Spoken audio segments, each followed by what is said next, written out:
Southwest's annual and Villages presented recently at Alberta Southwest's annual general meeting down to the west of us here. And it was an extraordinarily interesting presentation, given the fact that most of the region is grappling with the issue of how to get more affordable housing. Now, disclaimer, we're not recommending that anybody work with And Villages. They seem like very nice people, but we felt that the presentation was worth our folks having a chance to listen to as well. So without further ado, Kim, do you have introductions of our presenters? I was hoping they would just introduce themselves just for expediency. We can do that, Kim. Appreciate that. Eppo, maybe you want to start with your background, and then I'll go and launch into our presentation. Sure. So civil engineer, spent a number of years in land development. That's kind of where I cut my teeth. A bit of time in oil and gas, and then also spent 33 years in the Army Reserve, retiring as a colonel and a brigade commander responsible for all the Army Reserves in Alberta. Perrin and I started And Villages about 4 years ago. So relatively new venture, but based on a lifetime in land development. And my background is also land development. I have a civil engineering degree and a philosophy degree, got at the same time, and they don't necessarily complement. I won't philosophize too much today, but it does. Our company that Eppo and I put together is based on the idea that we wanted to begin to do land development. And my background is in land development. I was with Qualico for 18 years in the Southern Alberta region, and became passionate about building shelter and finding solutions for shelter. Predominantly the work was in Calgary, but we did branch out into the other areas of Southern Alberta, and began my own company where I'm consulting to landowners. And then Eppo and I joined together where we aimed to become developers ourselves. And the challenge that we faced was access to capital. Neither of us was born into land or money. And so we needed to find other people to invest in our projects. And one of the challenges that we faced is actually what brings this presentation to you. And that was because where we wanted to build was in villages and to expand on villages. And we found those to be in the wonderful smaller municipalities in Alberta. And investors were not interested. And so we started, and we pursued it very, very diligently for about 1.5 years for a specific project in Southern Alberta. And we just over and over and over again heard that municipalities that are of under 100,000 in population are tertiary markets. And so we began to think about, well, how can we get around this? Because what we also heard from municipalities was that there was need. And so from that began the discussion with the collective group that is Southwest Alliance. And we have now been speaking, we're speaking to yourselves, and we've actually been speaking to another group in Southern Alberta as well. Because basically what we've had confirmation of is that our problem is your problem, is everyone's problem.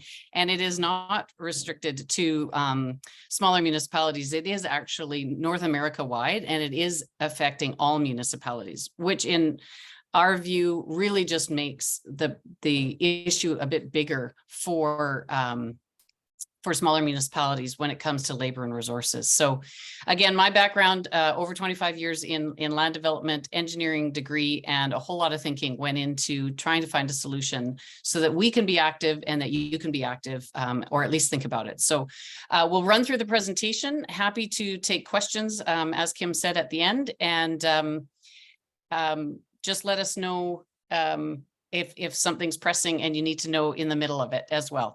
So again, we've just highlighted the need here and wanted to represent that it is across North America. So this is just an open source, looked online to say, where is this problem? And it was so easy to find. It's almost disheartening how easy it was to find that the need and the reasons for the need vary, but essentially supply is not keeping pace with demand in many, many locations. All of the locations here are smaller municipalities and are under 10,000 in size. Go ahead, Eppo.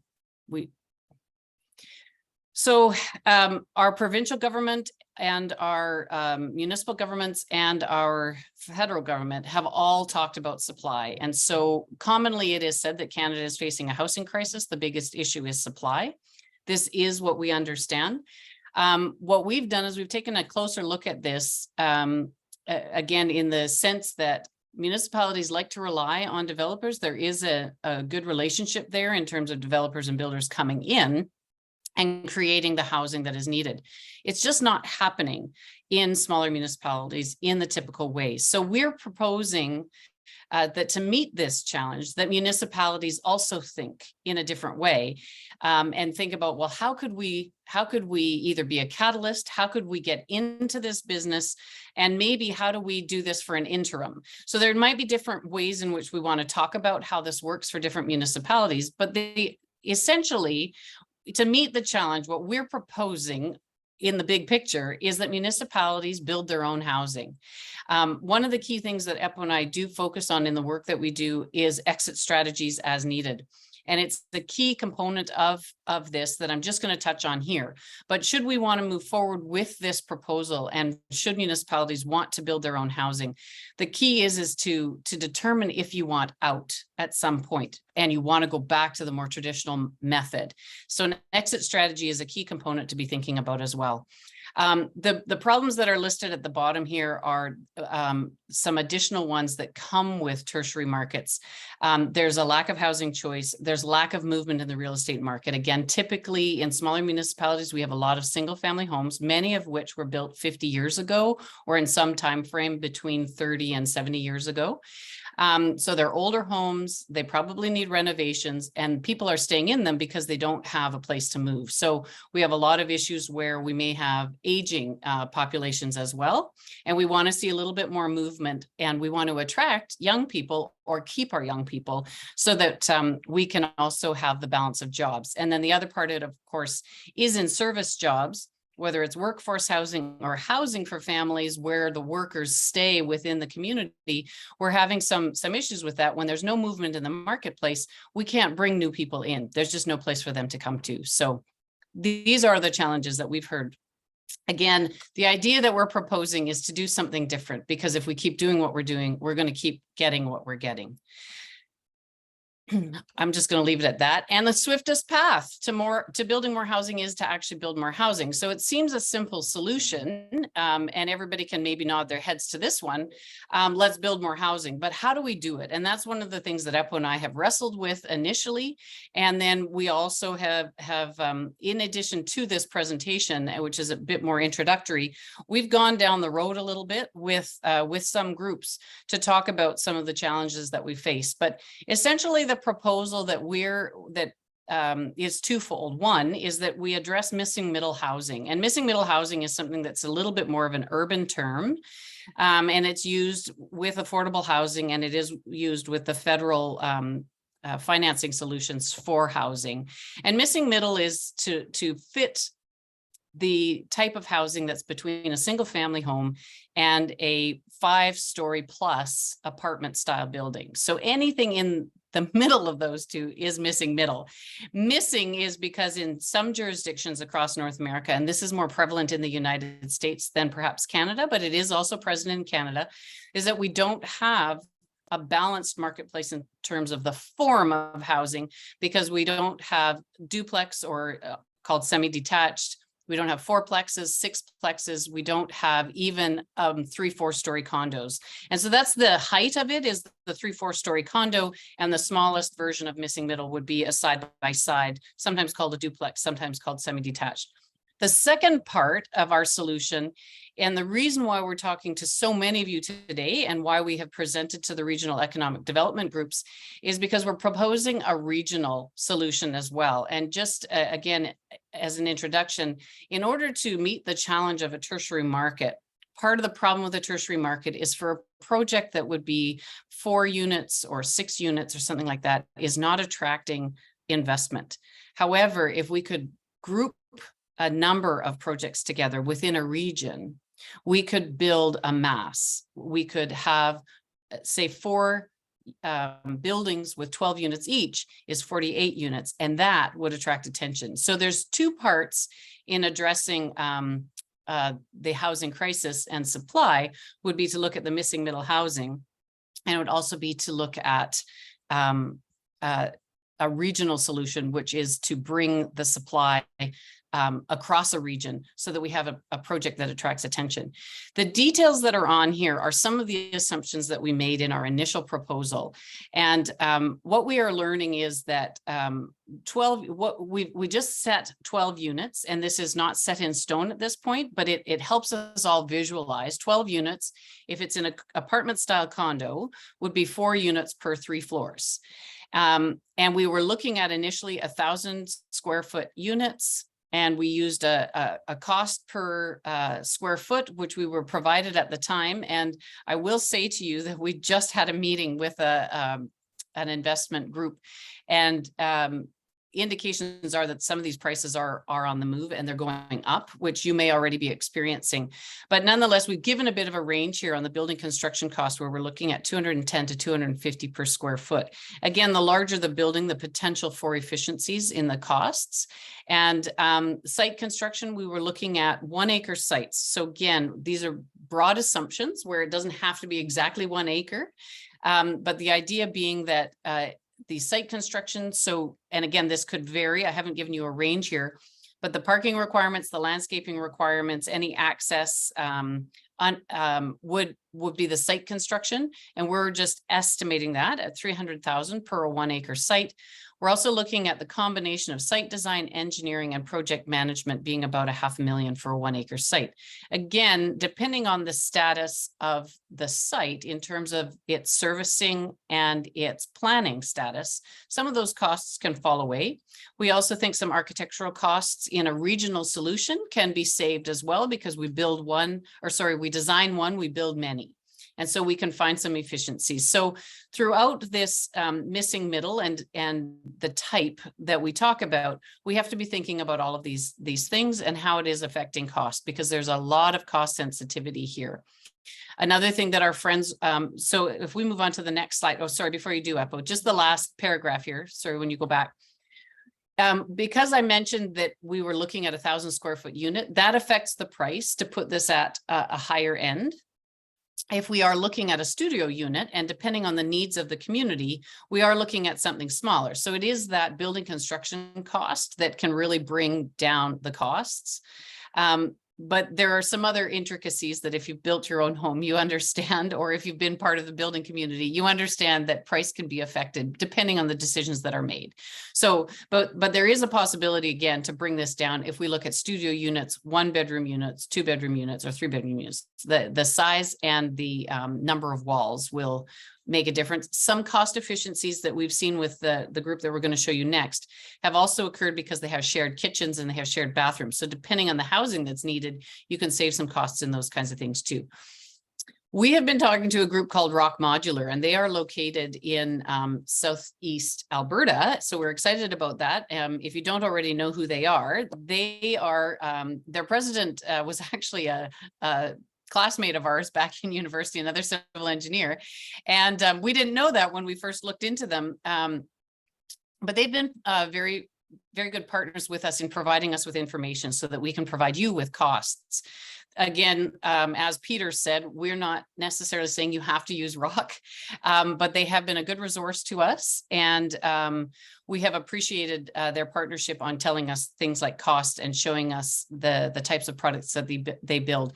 All of these products that you see here on your screen are their projects, and they are, a couple of them are down in the United States, and a few of them are, 2 of them on the my right-hand side are in Calgary. And so again, they can vary. The one is a 3-story building. The other is more of a townhome style. And the other is, again, a 2-story. And the one on the far right is quite luxury. The one on the far left is actually a project that was built for workforce housing for nurses. So, and this isn't representative of everything that they have, but along the lines of missing middle, we wanted to demonstrate that modular can fit the bill. And so the other thing, when we sourced rock, we were lucky to find them, but modular in and of itself does not necessarily save costs. It typically costs the same as stick build. However, it can solve the problems that we expect in smaller municipalities, which is labor and supply. So they bring all the supply to their plant. They have the labor in-house, they build the modules and they ship them to the site.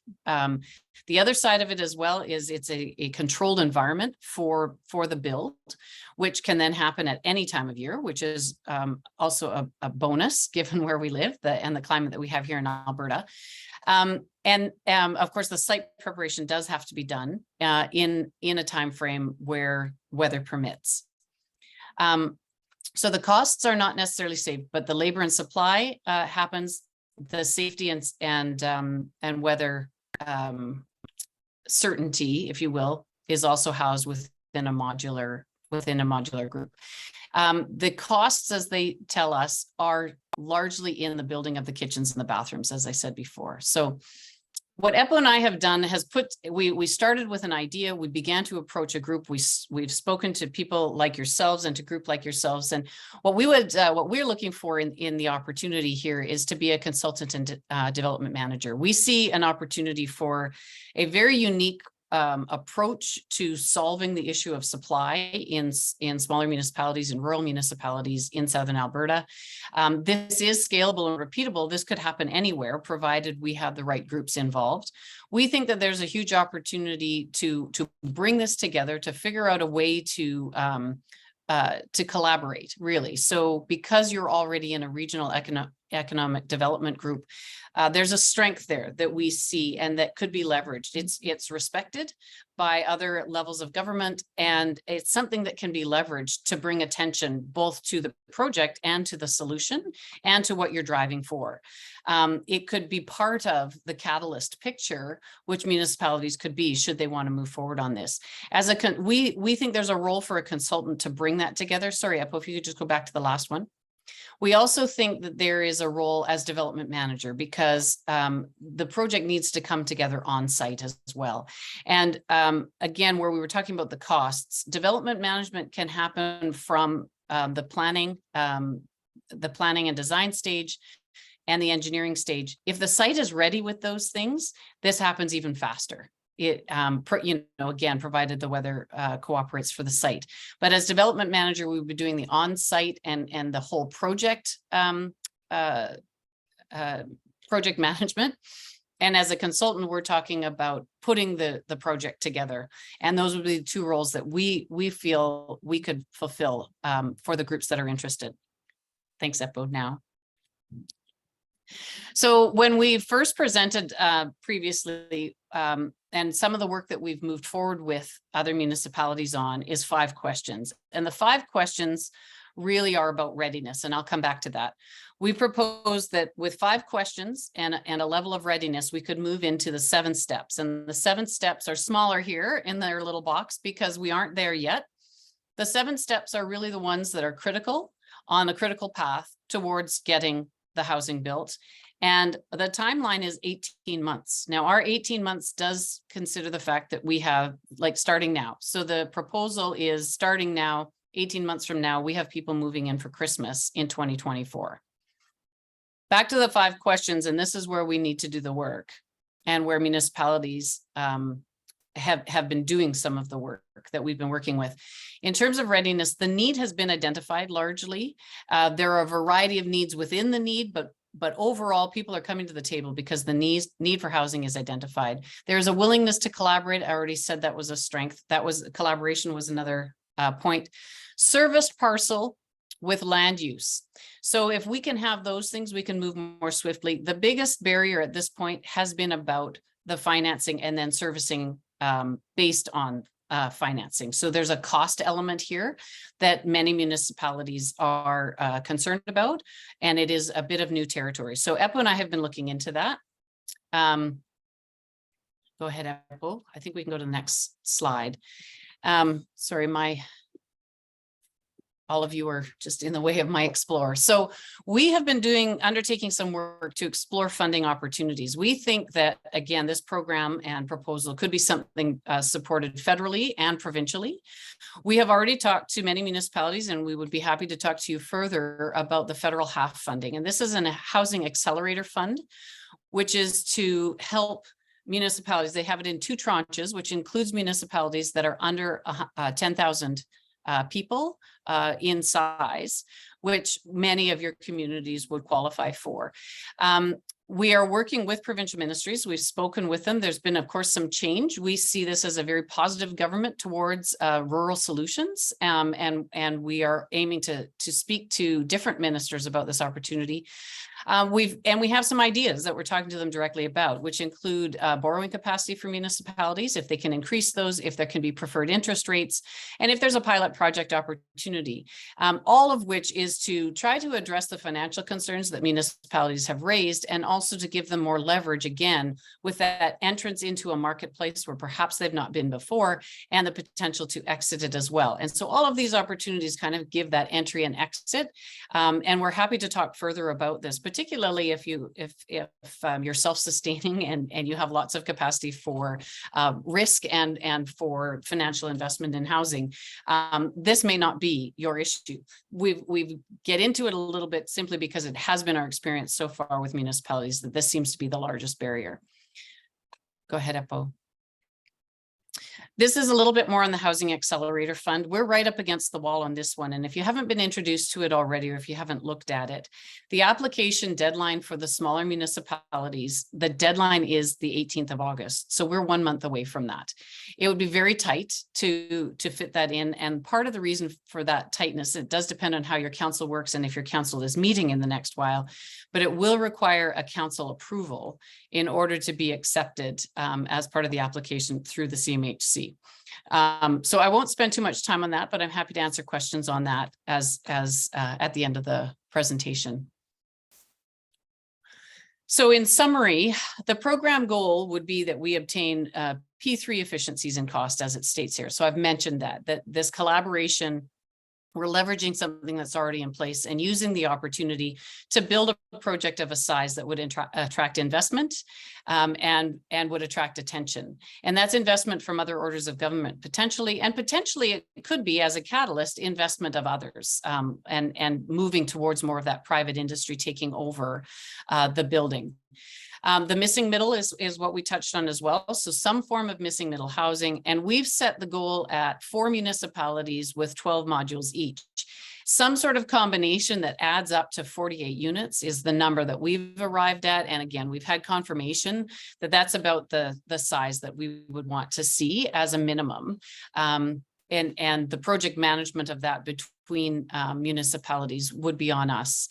The expected municipal results would be that the municipality vends in the land, that we create the units. And one of the things we haven't really touched on in detail here, but municipalities often have a broader range of goals than a private developer. So private developers are pretty simple. They have investors, and if those investors make money, everybody's happy. So they have one goal. It's a return on investment, and that's a financial return on investment. While that's a possibility for a municipality, one of the things we recognize is that there's often other goals that a municipality has. And those goals are the social return on investment. And those can mirror your county plan or your municipal plan. And they can be highlighted in the process of doing this so that you can test this program against those goals that you have unique to your municipality. We think there's a huge opportunity for the social return on investment. When Peter introduced us, he mentioned affordable housing. And one of the things that we've also mentioned, not really touched on yet, but social return on investment certainly speaks to affordable housing, or the converse is true. Affordable housing speaks to social return on investment as well. But we think there's an opportunity with the missing middle to also address just housing affordability and housing choice. So there's kind of a few things going on that when in a smaller municipality that doesn't have movement in the market, it may be too large of a leap to move immediately to affordable housing. We're not saying it's off the table, but we were recognizing through our discussions that maybe the first thing we needed to do was actually address housing choice. And then the next step could be housing affordability, and the final step could be affordable housing. But the goal being that introducing housing would be a step along the path towards broadening the supply solutions within unique municipalities and then across regions as well. So social return on investment is something that we can talk about further as well, but do want to highlight that there for you, that it can be meeting other goals other than just a financial return on investment. In terms of the next steps, with us. Unlike what Peter said, we would love it if you wanted to work with us and to move forward on this project. So we do propose that you would engage Ann Villages as a consultant and development manager, and that we would start to work immediately to vend in the land and to look at the readiness of any parcels in any municipalities. So I may be jumping way too far ahead for you, given that you're just being introduced to this, but certainly just wanted to lay it out there for you so there's no illusions that of course we're interested in the work. We've become very, very passionate about providing housing and would be very interested in following through on this project and working with municipalities to find successes individually and collectively for housing and meeting the challenges of housing supply. So I think that concludes our presentation. Yes, Eppo, yes. And so thank you very much for the time. I've run through it fairly quickly, largely so that we can be available for questions. Again, we found that there are a lot more questions, and we would love to have the discussion with you to talk about what's going on in your municipalities, what else you would like to hear about, and anything else you want to try to throw at us, we'll aim to answer. So thank you very much. Excellent. Thank you for that presentation. The chat box is empty, so the floor is open to whomever would like to unmute, introduce yourself in your community, and ask some additional questions or get further information. And Kim, I'm just going to say too, my error, because we have a new partner with us on this project, and I just assumed everybody knew who he was, so I just went on blithely without thinking about it. But former MLA and our good friend Roger Reid has joined us today as well, because Roger is also passionate about solutions for the region, even though he doesn't wear the same hat. I'm sure he wears many of the same hats. And so, Roger, did you want to maybe say a few words while giving people some time to think about what their questions might be? And my apologies, sure. Roger. No worries, Karen. Thank you. Hi, everyone. I'm glad to have a chance to reconnect with South Crow and with Peter and everyone. And I'm on my phone, so I can't see the screen of who else here, but I'm sure there's a lot of familiar faces there. But a little while ago, Karen and Eppo approached me. We had started work on this when I was still MLA. One thing that I saw over and over again in my role was the need for housing our rural communities and the struggle to find a way to get that done. And for those of you who do know, I was born and raised in Claresholm. I never thought it was remote till we opened up a business and we had to start to deal with vendors out of the city. And they go, oh, well, it's going to take this long to get there because you're remote. I'm like, what do you mean I'm remote? I'm an hour from Calgary. I'm on Highway 2.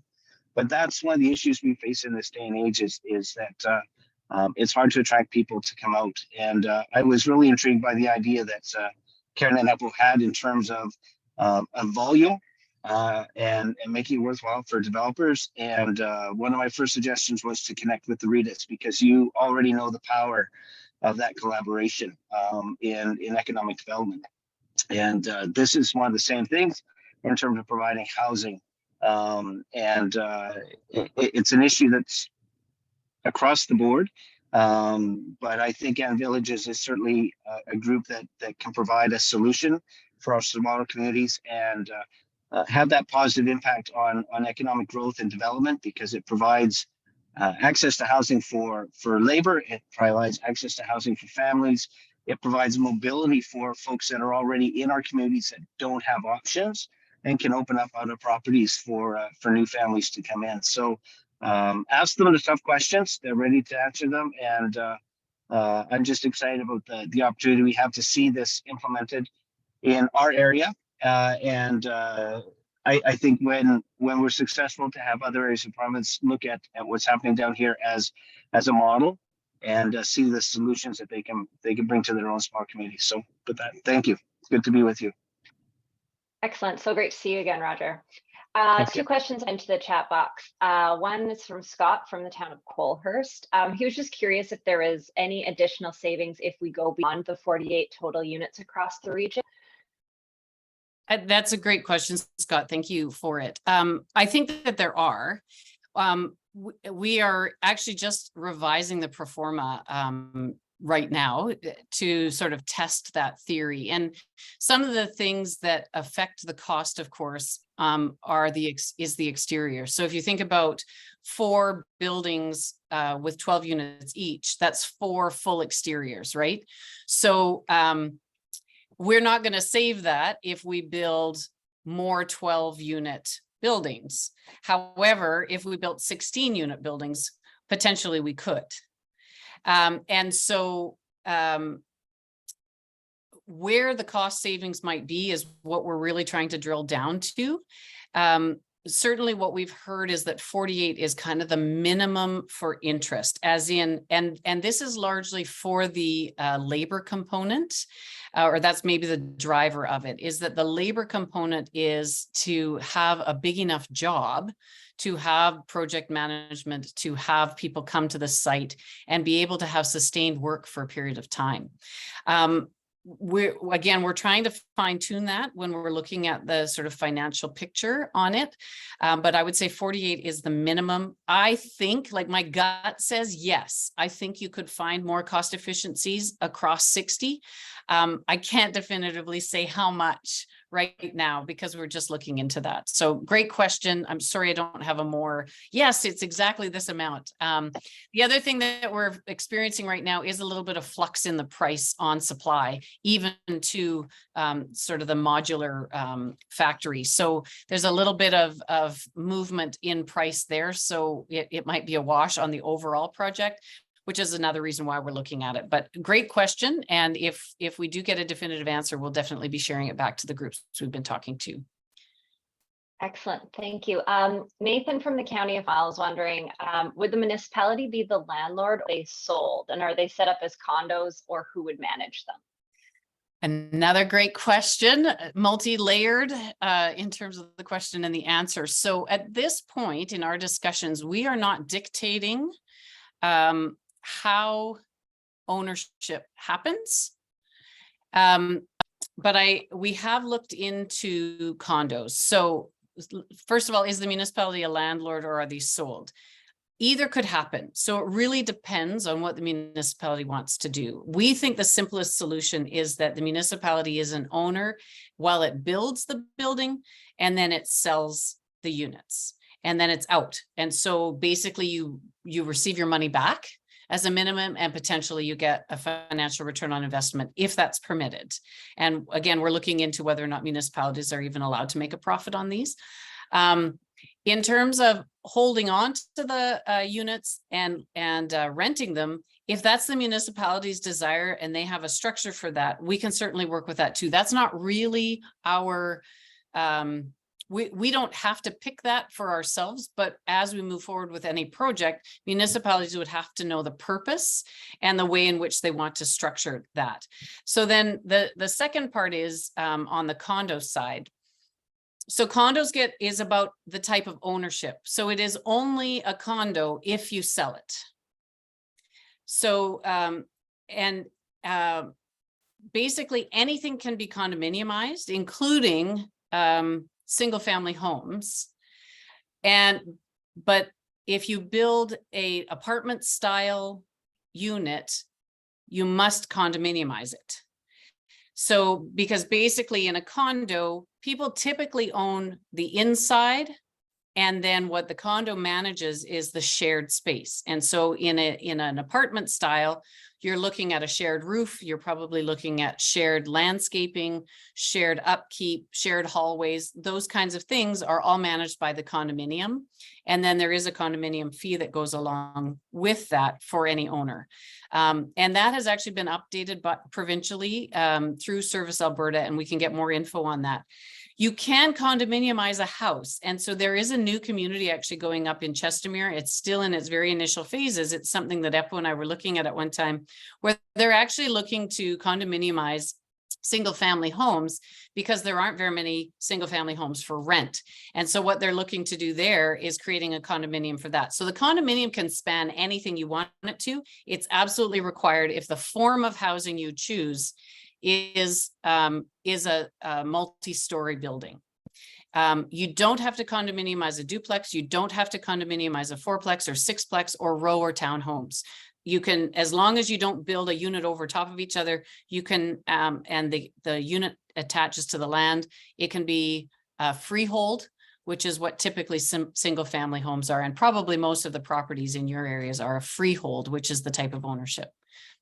A lot of detail there. I hope I answered your question. Wonderful, thank you. Dean from the Village of Milo, wondering who are the three players for the P3s? Yourself, the municipality, and the provincial government, or the federal? That's a good question.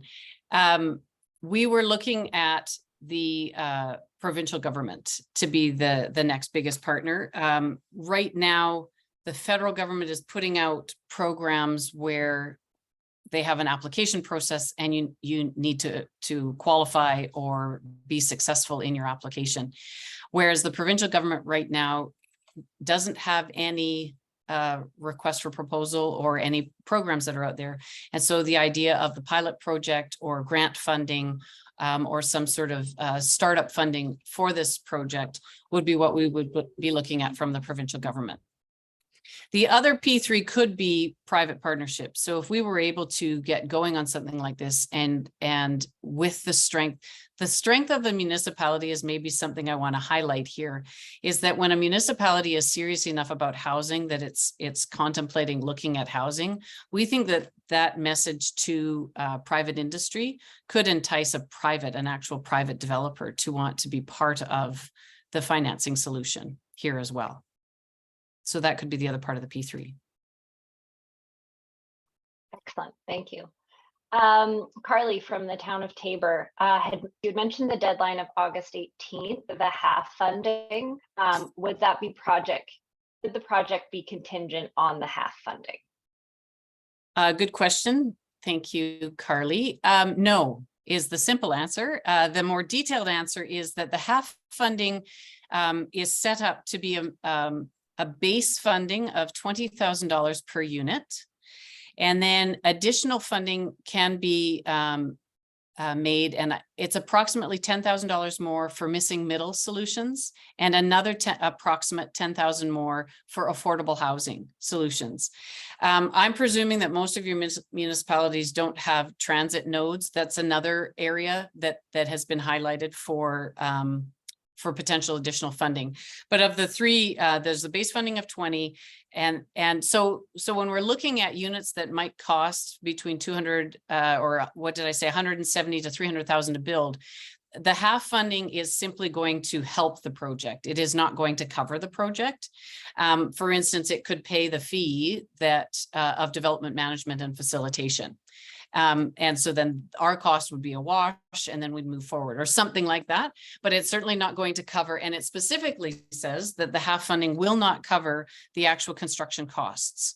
So we can provide a list of what it does cover if we haven't already provided that to you. And the HAF funding could cover some other solutions, which do include upgrades to water, sewer, and storm. So it's kind of an interesting list that they've created. But at most, if you're at $30,000 or $40,000 per unit created, you're not going to be covering the whole cost. So the HAF was to help, and we've actually split this so that, because we are coming up against the deadline on HAF now, so that we think that the regionals, we started the regional solution before the HAF showed up. The HAF showed up, so we started telling people about it. And now, since the HAF is closing, we're going to move away from it again. And the idea is that even in the absence of a HAF, going through a process with us or going through even a presentation like this gives municipalities the opportunity to start thinking differently, maybe, and maybe being ready for the next funding, whatever that looks like, that comes out federally or provincially. Because we're feeling too, and in who we're talking to, is that municipalities weren't ready for this, and at least smaller municipalities weren't. And so now to be a little bit more funding ready would be a potential goal, even if we can't take advantage of this HAF. Excellent. I'm going to skip over just two questions and stay on the HAF path just for one quick additional comment. So the Village of Broad has indicated they would be interested to see if a regional approach could be an option, but they're wondering if the HAF funding is available for land purchase as well. I assume that's so that if you get $40,000 per unit, that you could go purchase land so that you could build said units. Is that how you interpret it too, Kim? Would be my guess. Yeah, If okay. there's a clarity. Okay, so I don't recall. So after the clarification, I don't recall. I don't remember seeing that, but maybe what I can do is I can look that up for you, and I'll definitely send the list or a link to the list in the chat, either during or after this, that we can share with you. I don't recall it being there, but don't quote me on that. Sorry. No problem. I appreciate that. We'll get back into the key. Stacy from the County of 40 Mile was wondering if they can be set up on a smaller scale, more like townhouses with 2 or 4 units. So that is something that still meets the criteria of missing middle for sure. And part of the reason why we're relooking at the costs is just to see what the costs would be involved with that. Because as the square footage goes up, so then does the cost of the unit, right? So if you're looking to sell them, depends really what the goals are, but if you're looking to sell them, we would just have to meet a price threshold that can be expected to be met within the municipality. So we are looking at that. And the idea would be too, is that when we save costs, we talk about design one, build many. So it still applies to that, because you could build many duplexes or fourplexes in a row. But then we would want to see that all municipalities wanted to do that, so that we're not designing a 2 or 4 unit model in one municipality and a 12-unit model in another, and so on and so forth. The idea is that ideally we can set up, and again, all of this is cost related, right? I mean, there's still all modules if we continue to work with the modular solution. And so it's a matter of stacking them. So that's some of the detail that we're looking at. But presumably, yes, it could work with townhouses with 2 or 4 units. Cost is what becomes the factor. And I do have a question. Now I'm going to ask a question. I hope that's okay. But maybe the municipalities that are participating here, maybe you can begin to tell us a little bit of what your thresholds are. Like if there is housing available, what are people paying to buy a new home in your community? We know that there isn't a lot of movement in some municipalities, but if there is movement, what are we looking at for a price threshold? Are people expecting to be able to buy a new unit for $350,000, or are they thinking that it should cost $200,000? So if you know that and can pop those numbers into the chat, we would love to see those as well.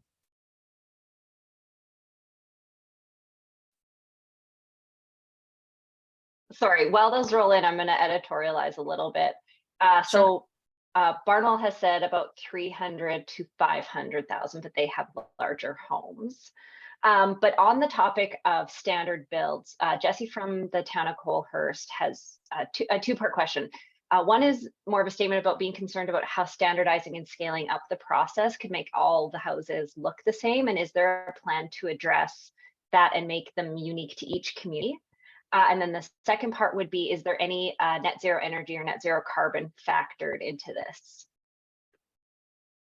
Great questions. So on standardizing, I think that there are a lot of opportunities to make the buildings look different. I mean, this is quite, I think, quite well done. And again, using the group that we're using, and Eppo, I don't know if you want to go back to the Rock Modular slide, you can see how different each one of those look.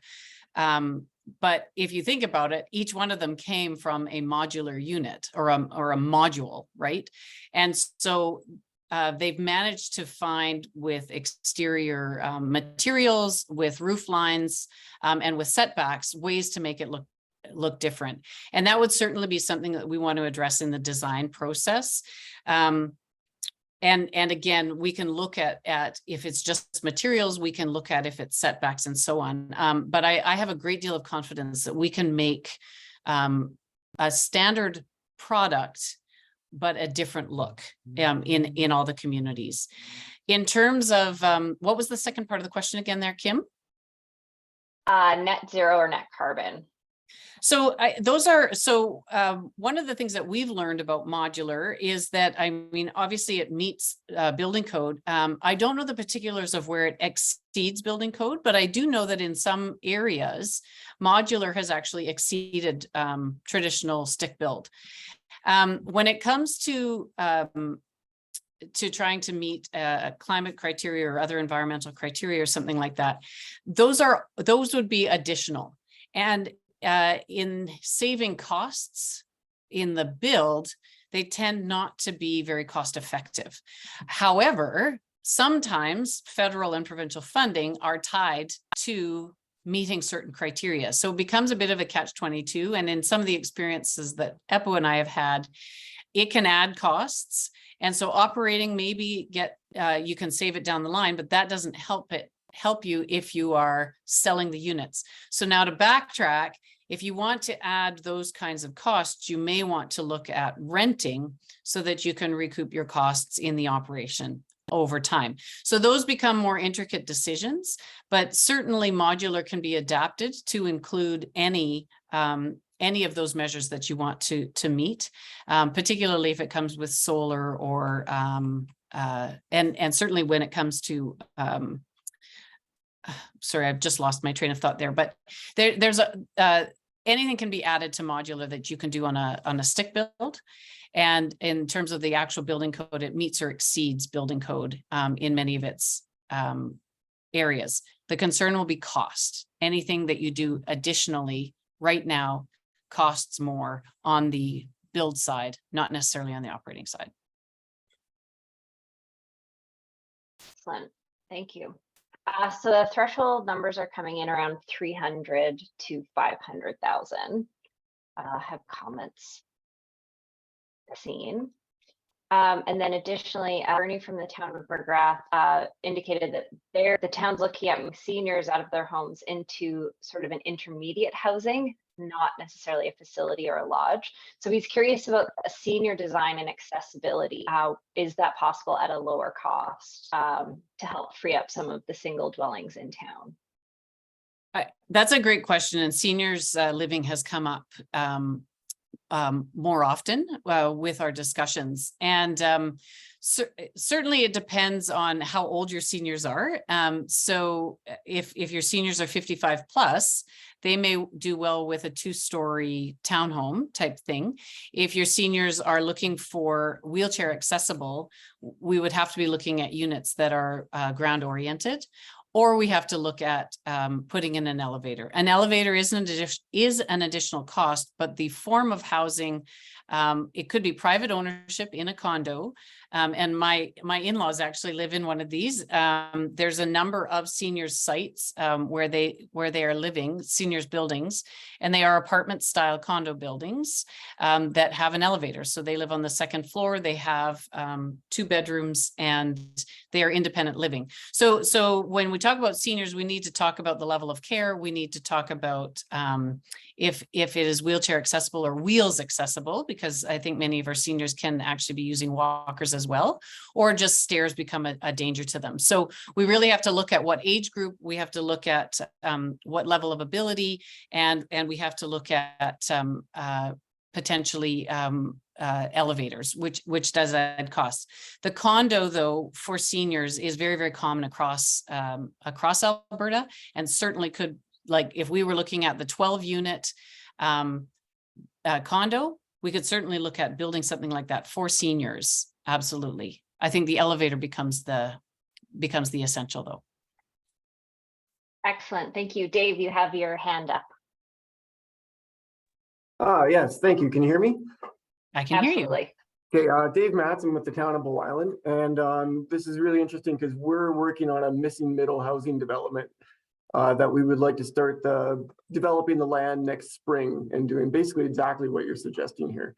I am working on a housing accelerator fund application, and I'll just let everybody know that you cannot use the funds to buy land and you cannot apply for a capital project.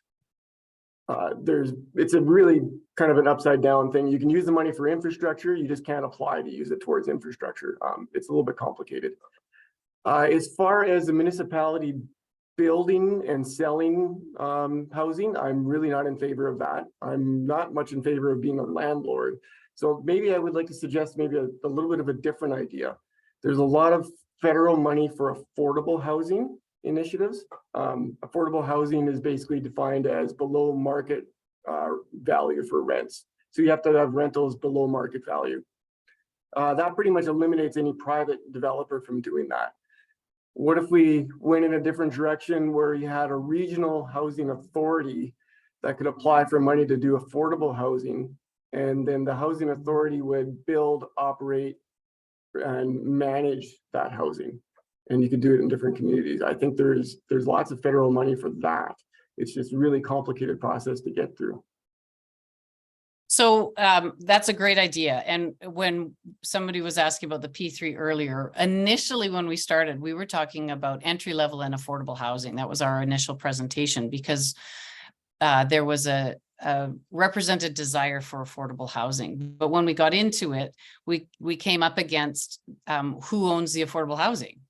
And so then there was a desire, well, then we need to create an entity to own the affordable housing. So the idea that there's a regional affordable housing, I certainly think is something worth pursuing anyway, with your regions. Again, the whole idea that you have collaboration and that you could create an affordable housing group that would satisfy the region, may well satisfy the needs that you have for affordable housing. We moved away from the discussions on affordable housing because of expediency. And so the two things that you talked about were creating an entity. And so the municipalities we were talking to either didn't have an entity or would have to create an entity, or it wasn't up and running or something like that. And so the time to take to put together an entity that could ultimately own the housing was something that they wanted to move away from. And then the second part was waiting for funding. And so that's why, again, we've moved to talking directly to the provincial government and looking at grant funding or a pilot program funding. My navigation through CMHC and federal funding that's available, and when they open up programs and close programs and so on, there's a lot of hoops to jump through, and there's a lot to stay on top of, which you've mentioned. And so again, for expediency, the thought was if we could move away from needing federal funds. We can always apply for federal funds as they come up, and if we're ready for them, we can do it. But most municipalities that we were talking to were more ready to actually enter into their own, just to get houses, just to get open doors, and then to begin to address some of these things after the fact. And so you're just getting a reflection of some of those discussions, but certainly we would be happy to further discussions about, facilitating the affordable housing side of it, but they're quite different entities. And again, just on building affordability, having more housing choice in the marketplace is a viable avenue towards building housing affordability, which then can lead to the opportunities to affordable housing. You can also start with affordable housing and move the other way to adding housing affordability and adding housing choice. So all are considered solutions, and often municipalities, the larger municipalities who have applied for the HAF funding, have actually addressed many more of these initiatives in their proposals, partly because they've been compelled to. If you've been going through the HAF funding, I think there are 5 criteria that smaller municipalities need to address, and it's 7 to 10 that larger municipalities need to address. And so a look at those starts getting into the territory that you're talking about. So, we're happy to talk further about it, but we're also trying to go with the direction that we're being led by the municipalities we're talking to. Excellent. That's actually a really great segue. If any of the communities on our call wanted to participate in a group program, what are the first steps they would need to take? Eppo, do I turn this one over to you? You're my steps man. He's For sure. Thanks, Karen. Yeah, the next step, we've actually got a working group that we're kicking off tomorrow, and we can push the invitation out. It's primarily for the Alberta Southwest participating municipalities or interested municipalities. And but if anybody wishes to, and it'll be primarily CAOs, etc. Anybody who wants to participate as an observer, definitely welcome to start getting a general sense about what we're looking at. That's the key next step, I think, is if interested, we can start working with those specific municipalities to identify what the requirements are. Cash wise, right now we're estimating about $3.5 million to construct the homes. Of that, about $1.2 million in cash, which we're trying to hopefully offset with some provincial grant funding and or the HAF funding. And the balance of that, about 2.3 million, would be traditional financing. And I know that we're looking for the provincial government to assist with allowing additional borrowing capacity for the municipalities through municipal affairs, and or potentially going to an institution like the Alberta Treasury branch and trying to get preferred rates. Just to follow up on Eppo's comment on the working group. So we are kicking off our first, and when we go back to the readiness, is it the readiness slide there, Eppo? What we're really trying to drill down into is to look at the need. And so some of that has already come up in your questions today. So you're tracking wonderfully. Is that when you're talking about the need, what are the needs of the municipalities? And so if it's seniors in one municipality, if it's entry-level housing and it's workforce housing in another, can we find then a form of housing that works for all of them so that we can find that efficiency and form? So we need to dive into the need in terms of what drew you to this and what is the initial need. And then the other one is we want to look at how available is the land, because with our 5 questions, 7 steps in 18 months, those 7 steps could be shortened if we already have servicing and land use, right? So servicing basically going right by the site. Is it approximately 1 acre? Does it have a zoning that allows for, say, 12 units per acre? So a 12-unit apartment building. So we're trying to dive into that, and we've requested that municipalities look at their site specifically and bring them to the working group. And then we look at the need, and then we bring those to the working group. And then the final component of the working group is to look at growth projections. And this is aligned with the HAF, because they're basically asking municipalities to commit to growth. And so they give you a formula to look at. And it's based on sort of the past 5 years of census data extrapolated into the last 2, and then looking forward, what would the growth projection be? And so that's a smaller part of the exercise, but I think that it's a good one, because from that will come the next steps, which include looking at the market capacity and matching it back to the need. And then also, can we sustain this growth? And then moving into exit strategies. So if we are sustaining this growth, how long is a municipality doing this? And have we created structures to continue doing this in perpetuity? Because you can build a municipal land corporation, you can build an affordable housing group. So if you commit to in perpetuity, then you're looking at something different. And so that follows this first working group. So the working group is looking, first of all, at 2 big categories of need and available land, service land. And then we're also looking at a growth projection, which will feed into the next working session.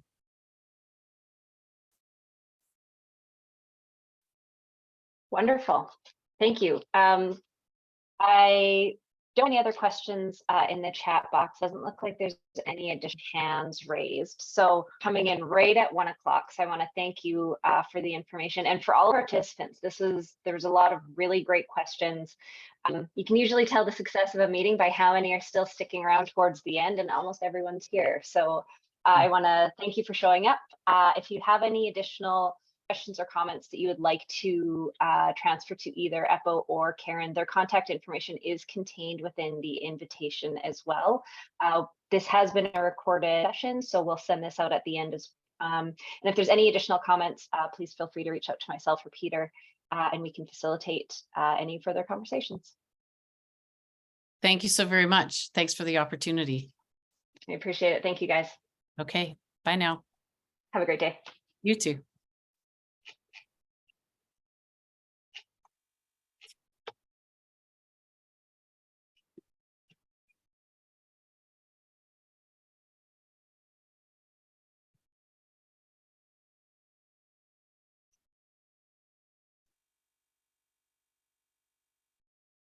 Excellent.